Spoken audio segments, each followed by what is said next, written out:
Good morning, everybody. So today we're going to use what we know about triangles to try and find the area.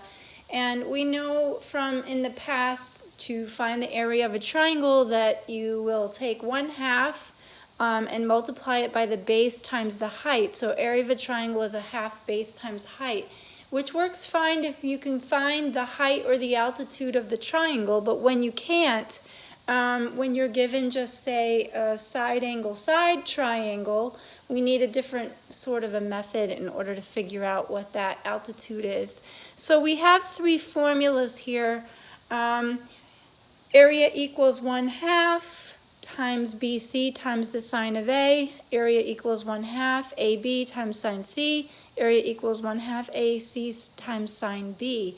And just thinking about our triangle here, where we have our uppercase letters as the angles, lowercase letters as the sides. When we think about what this is, what we're talking about is 1/2 times two sides times the angle in between. 1/2 times two sides times the angle in between.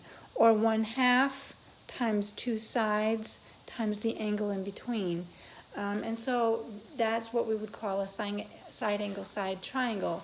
1/2 times the two sides times the angle that's included between them.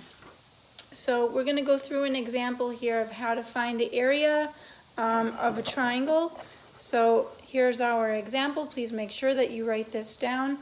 So for triangle ABC, what we're given is the measure of angle A is 24 degrees. Side B is 27.3 centimeters, and the measure of angle C is 52.6 degrees. So if you notice here, we don't have side angle side. What we have are we have two angles and we have a side in between. So we have ASA.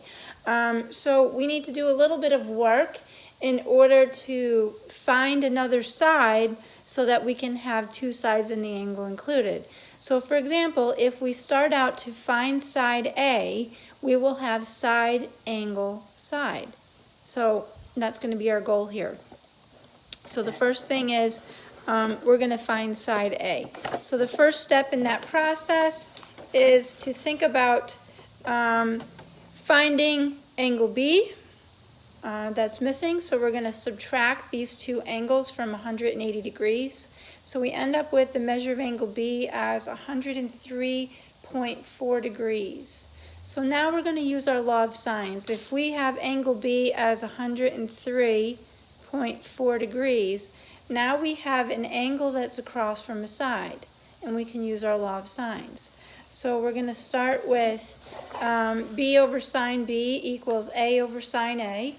And we know that side B is 27.3, angle B is 103.4 degrees, so we have 27.3 divided by the sine of 103.4 degrees, and then we're going to set that equal to A over sine A, and the whole point of that is so that we get this particular side in order to have our side angle side triangle to use our area formula.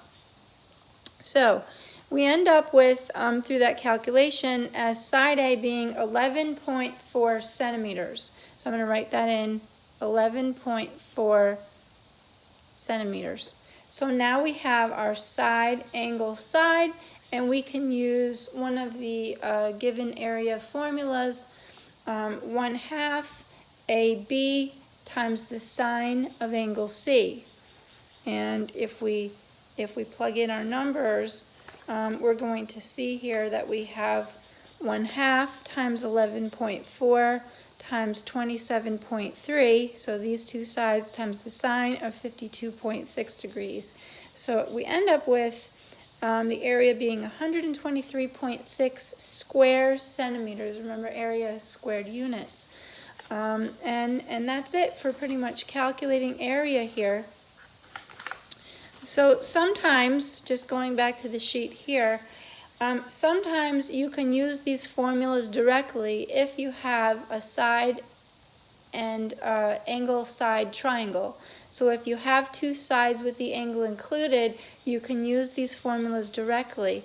If, however, you don't, you might have to do a little work like this example. We didn't have side angle side right off the bat, so we had to do a little bit of work in order to find it. And that's all. Thanks. Bye, guys.